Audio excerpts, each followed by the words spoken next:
হাঁহি আৰু আনন্দ আহিব লাগে।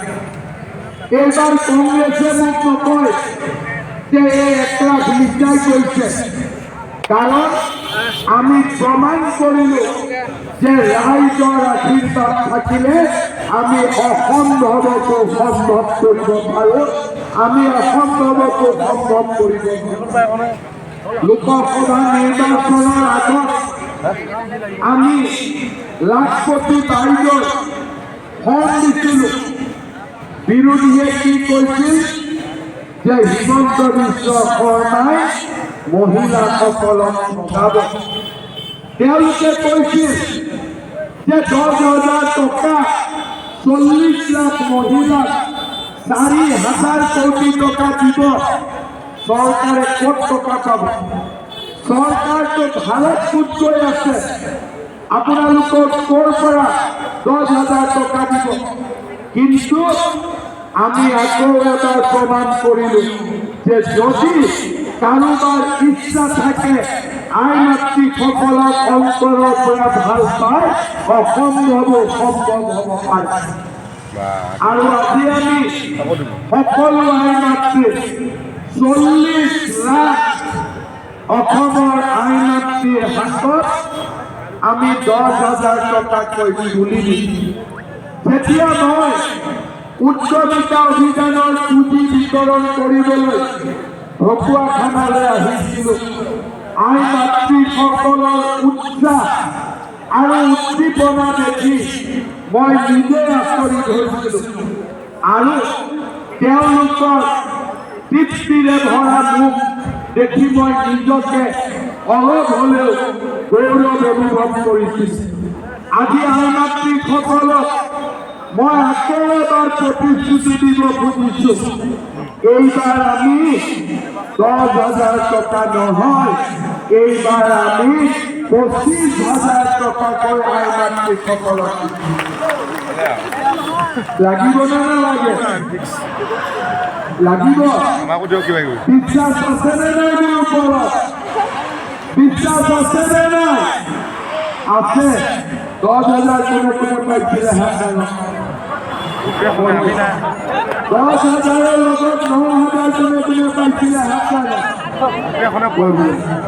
এতিয়া যেতিয়া কোনোবাই হাত দাঙে, 2-এগৰাকী মহিলা মনে মনে থাকে, তেওঁলোকৰ অৰুণোদয় নাম নহয়। সেইকাৰণে আজি মই আপোনালোকক কৈ থৈ গলো, ঢকুৱাখানা সমষ্টিত মই আৰু 10,000 মহিলাক অৰুণোদয় দিয়াৰ ব্যৱস্থা কৰিম।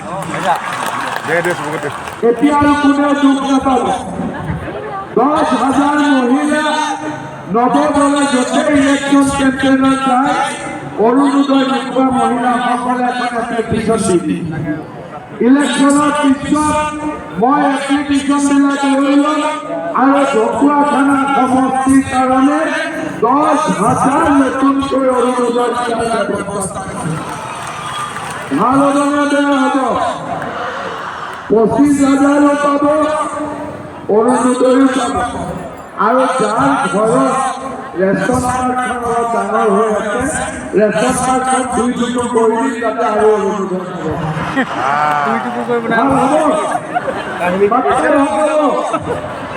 ইয়াৰ পিছত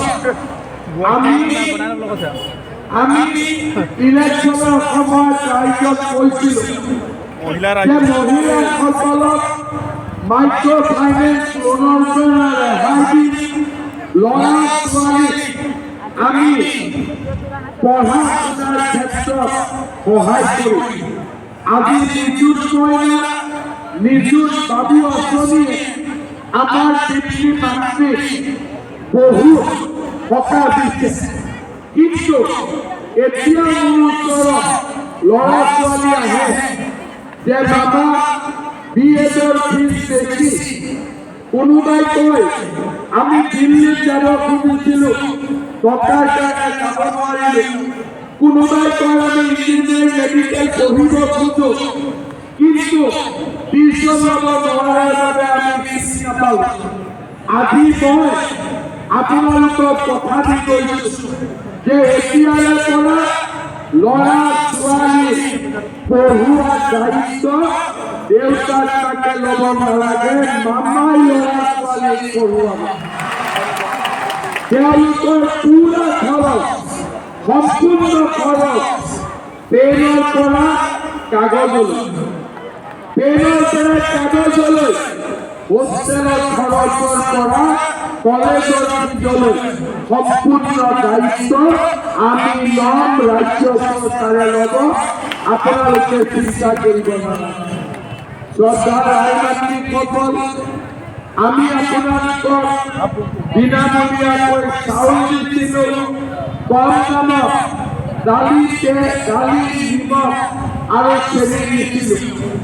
এইবাৰ আমি দালি, চেনি, নিমখৰ লগত মিঠাতেলো যোগ কৰি দিম, যাতে আপোনালোকৰ পাকঘৰত আৰু কোনো কষ্ট নহয়। শ্ৰদ্ধাৰ আইমাতৃসকল, আগতে কোনো চৰকাৰে যেনেকে কৈছে তেনেকৈ কৰাৰ উদাহৰণ নাছিল। আজি আমাৰ চৰকাৰখনে এটাকৈ নতুন আঁচনি কৰিলে আৰু ৰাজ্যখনক উন্নয়নৰ পথলৈ লৈ গ'ল। ঢকুৱাখানাত আমাৰ আহোম চুতীয়া এই লোকসকলে মাটি পট্টা পোৱা নাছিল। আজি আমাৰ চৰকাৰৰ প্ৰচেষ্টাত ঢকুৱাখানাত হাজাৰ হাজাৰ ৰাইজে আজি মাটি পট্টা পাবলৈ সক্ষম হৈছে। মিছন বসুন্ধৰাৰ জৰিয়তে আমি অসমত 15 লাখ পৰিয়ালৰ হাতত আমি মাটিৰ পট্টা তুলি দিছোঁ। আজি আমি ৰাজ্যত ক'ব খুজিছোঁ, মাটিৰ পট্টা হ'ল এইবাৰ আমাৰ লক্ষ্য হ'ব যিসকলে প্ৰধানমন্ত্ৰীৰ আৱাস যোজনাৰ ঘৰ পোৱা নাই তেওঁলোককো যাতে আমি প্ৰধানমন্ত্ৰী আৱাস যোজনাৰ ঘৰ দিব পাৰোঁ। শ্ৰদ্ধাৰ ৰাইজ, চৰকাৰী চাকৰিৰ পৰা উচ্চ শিক্ষাৰ পৰা আত্মসংস্থাপনলৈকে আমাৰ চৰকাৰে অসমৰ ৰাইজৰ স্বাৰ্থত নিৰন্তৰভাৱে কাম কৰি আহিছে। যোৱা বছৰটোত আমি 1 লাখ ল'ৰা ছোৱালীক 2 লাখ টকাকৈ আমি সহায় কৰিছিলোঁ ব্যৱসায় বাণিজ্য কৰাৰ বাবে। ঢকুৱাখানা সমষ্টিৰ প্ৰায় 1000 ল'ৰা ছোৱালী চৰকাৰৰ পৰা 2 লাখকৈ টকা লাভ কৰিছিল। আশীৰ্বাদ যাত্ৰাত মোক বহুত ল'ৰা ছোৱালীয়ে দেখুৱাইছিলে যে মামা আপোনাৰ টকা দি আমি এই দোকানখন কৰিছোঁ। মোৰ মন আনন্দত ভৰি পৰিছিলে। এইবাৰ আমি আপোনালোকক ক'ব খুজিছোঁ, এইবাৰ 1 লাখত নহয় 10 লাখ ল'ৰা ছোৱালীক আমি 2 লাখ টকাকৈ দিম নিজৰ ব্যৱসায় বাণিজ্য স্থাপন কৰিবৰ বাবে। আৰু যোৱাবাৰ আমি ঢকুৱাখানাত 1000 ল'ৰা ছোৱালীক আমি 2 লাখকৈ টকা দিছিলোঁ। এইবাৰ আমি ঢকুৱাখানা সমষ্টিত 10,000 ল'ৰা ছোৱালীক আমি 2 লাখকৈ টকা দিয়াৰ ব্যৱস্থা কৰিছোঁ। 10,000 ল'ৰা ছোৱালী। শ্ৰদ্ধাৰ ৰাইজ, ৰাজ্যখনৰ চাৰিওফালে আজি আমি এটা নতুন পৰিচয় গঢ়ি তুলিছোঁ। অটল, অবিচল, অগ্ৰগামী অসম। আমি ৰাজ্যখনত খিলঞ্জীয়া লোকৰ কাৰণে আমি পৰিশ্ৰম কৰিলোঁ আৰু যিসকলে বাংলাদেশৰ পৰা আহি অসমৰ মাটি, অসমৰ খেতি দখল কৰি লৈছিলে তেওঁলোকৰ আমি হাত আৰু ভৰিৰে ভাঙি পেলালোঁ। এইবাৰ আমি অসমৰ ৰাজ্যত প্ৰতিশ্ৰুতি দিছোঁ, এইবাৰ বিজেপি চৰকাৰ অহাৰ পিছত বাংলাদেশী মিয়া আমি অকল হাত আৰু ভৰি ৰাজনৈতিকভাৱে ভাঙি বহি নাথাকোঁ। এইবাৰ তেওঁলোকৰ আমি মেৰুদণ্ড ভাঙি দিম, যাতে অসমীয়া মানুহৰ ওপৰত তেওঁলোকে কেতিয়াও আৰু ৰঙা চকু দেখুৱাব নোৱাৰে। যোৱা 5 বছৰত বাংলাদেশী মিয়াৰ হাতৰ পৰা আমি 1.5 লাখ বিঘা মাটি আমি উদ্ধাৰ কৰিছিলোঁ। এইবাৰ আমাৰ টাৰ্গেট হৈছে 1.5 লাখ নহয়, বাংলাদেশী মিয়া 5 লাখ বিঘা মাটি চৰাই বিজ্ঞাপন। কাৰণ আমাৰ মাটি আমাৰ অধিকাৰ, আমাৰ জাতি আমাৰ স্বাভিমান, আৰু আমি তেনে শক্তিশালী অসমীয়া জাতি আমি নিৰ্মাণ কৰিব খুজিছোঁ। যোৱা 5টা বছৰত আপোনালোকে দেখিছে ঢকুৱাখানাৰ সমষ্টিত মাজুলীলৈ গভীৰৰ পৰা মথাউৰি শক্তিশালী কৰা হ'ল। এতিয়া এই পথটোত আমি ৰাজ্যিক হাইৱে মৰ্যাদা প্ৰদান কৰিব খুজিছোঁ, যাতে মাজুলীৰ পৰা ডিব্ৰুগড়লৈ আমি নিৰন্তৰ অহা যোৱা কৰিব পাৰোঁ। ঢকুৱাখানাত 200 বেডেড চিভিল হস্পিটেল বনাবৰ কাৰণে ইতিমধ্যে আমি পুঁজি মঞ্জুৰ কৰিছোঁ। 2 বছৰৰ ভিতৰত চিভিল হস্পিটেল নিৰ্মাণৰ কাম সম্পূৰ্ণ হ'ব। ভাত বিহু, বাসুদেৱ থান আদি আধ্যাত্মিক ক্ষেত্ৰত সংযোগী কৰা আৰু অসম মালাৰে আজি আমি মাজুলীৰ পৰা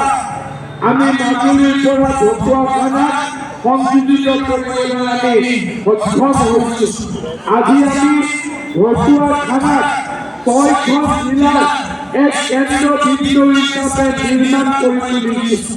ঢকুৱাখানাৰ গৰাখহনীয়া সংৰক্ষণৰ বাবে 150 কোটি টকাৰ আঁচনি আজি কাম আৰম্ভ হৈছে। ঢকুৱাখানাৰ বিদ্যালয়সমূহৰ উন্নতিৰ বাবে 6খন বিদ্যালয়লৈ 7 কোটিকৈ টকা দিয়া হৈছে। 90টা আদৰ্শ অংগনবাদী কেন্দ্ৰ গঢ়ি তোলা হৈছে। অসম দৰ্শনৰ জৰিয়তে 500টাতকৈও অধিক নামঘৰ, মন্দিৰ, উপাসনাস্থলী আমি ঢকুৱাখানাত নিৰ্মাণ কৰিছোঁ। এই যি কৰ্মযজ্ঞ অনাগত দিনতো নিৰন্তৰভাৱে আমি চলাই ৰাখিব বিচাৰিছোঁ। আজি আমি সকলোৱে জানো যে ঢকুৱাখানা এটা মাত্ৰ বিধানসভা সমষ্টি নহয়, এই সমষ্টিটো হৈছে ভৱিষ্যতৰ এক সম্ভাৱনাৰ ছবি।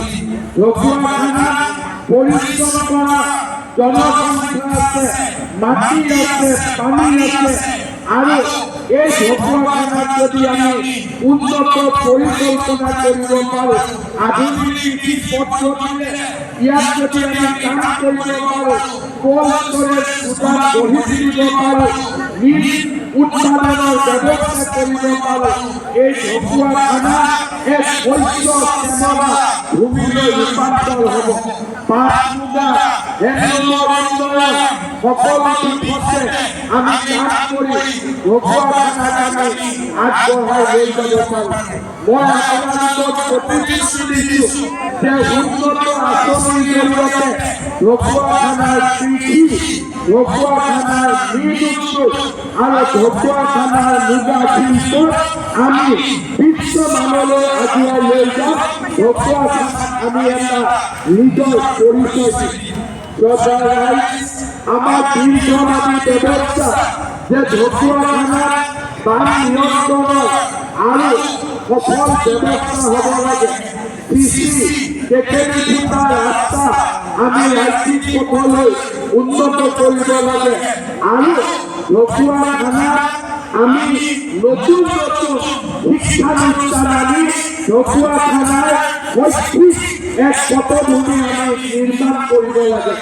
মই আপোনালোকক প্ৰতিশ্ৰুতি দিছোঁ, অনাগত 5 বছৰত ৰাস্তাৰ পৰা মথাউৰিলৈকে, কৃষিৰ পৰা বিদ্যুৎ চুবলৈকে, স্বাস্থ্যৰ পৰা শিক্ষালৈকে ঢকুৱাখানাক আমি আদৰ্শ সমষ্টিলৈ ৰূপান্তৰ কৰি ঢকুৱাখানাক আমি এক আদৰ্শ সমষ্টিলৈ ৰূপান্তৰ কৰিম।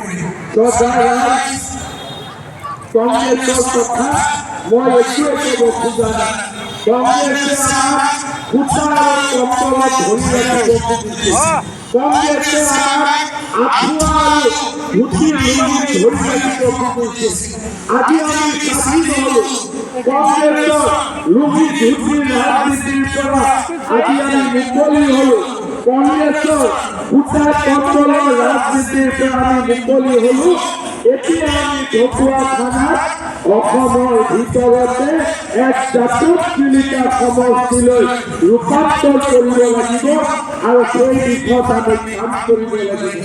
ৰাইজ, আপোনালোকৰ প্ৰতিটো ভোটে আমাক সাহস দিব, শক্তি দিব।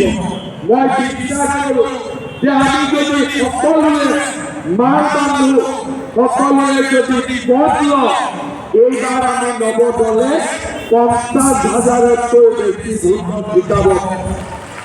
যদি আমি সকলোৱে কষ্ট কৰোঁ, 50,000তকৈও বেছি ভোটত নৱদলে জিকিব পাৰে। আমি মাত্ৰ কেইটামান পৰিশ্ৰম কৰিব লাগিব।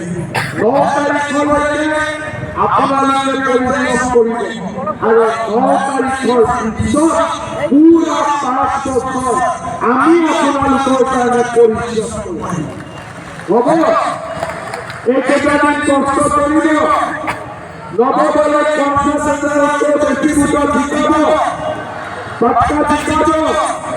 100% জিকাব। তেতিয়া মই আপোনালোকক কথা দিছোঁ, ঢকুৱাখানাৰ ৰাইজৰ প্ৰতিটো সপোন আমি একেলগে বাস্তৱত ৰূপায়ণ কৰিম। প্ৰতিটো সপোন আমি একেলগে বাস্তৱত ৰূপায়ণ কৰিম। মোৰ লগত একেলগে ক'ব, ভাৰত মাতা কি, ভাৰত মাতা কি, নৰেন্দ্ৰ মোদী, নৰেন্দ্ৰ মোদী, নৱদলে, নৱদলে। লাষ্টত এটা কথা কৈ যাম, টেকেলিখোপা দলংখনৰ কাৰণে নৱদলে বহুত চেষ্টা কৰি থাকে।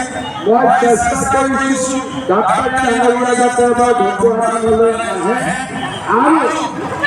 আৰু এইবাৰ নৱদলে আৰু মই দুইজনে একেলগে লাগি যাতে টেকেলিখোপা দলঙৰ সপোন আমাৰ বাস্তৱত ৰূপায়িত হ'ব পাৰে।